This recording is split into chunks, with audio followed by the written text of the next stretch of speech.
Creative Fitness Center ama Imphal East District ki Deputy Commissioner Khumanthem Dainana Khomidok Bazar da haunabi matung ina hangdokre. Gym hangdokpagi tharam aduda DC Khumanthem Daina Additional Deputy Commissioner Samim Ahmad Shah amade Creative Fitness Center ki founder MD Samir Sahasu sarukyakhe.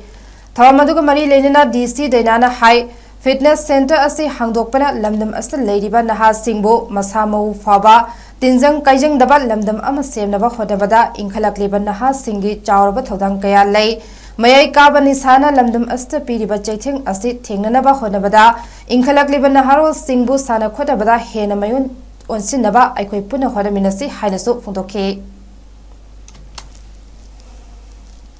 Kaisida amadi samasida asi maksu kokone ira asina malam moraga sahasida tawra leiba kunam asibu mainstream lomda pusakna na baina aige wakhanda lejai asena masigi fitness center asina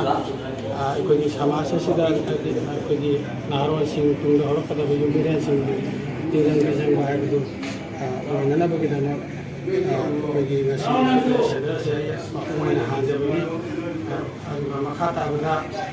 lekai kunga sida leji ba sinau satra naro punamanga Sombrasida Yaminasi, Sana Opana, the Sitayu, the Murwana, Education, the Focus Riva, Aliba, Sanapana, Sima, I say, Hellish Light Havoni, Hellish Well, Sanpa, Silla, and Hainabaniana, Punama, Masonda, my own Salaga, Patapia, Patapuna, Masini,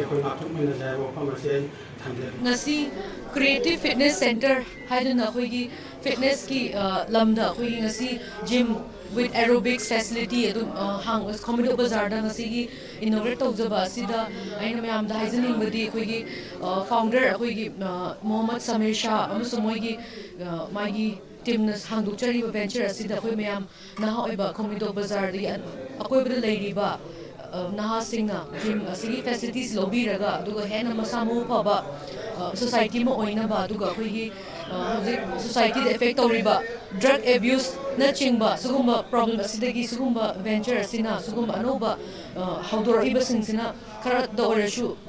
saphaba piragani duga prevent to bungamgani have sizing duga creative fitness center asisu hena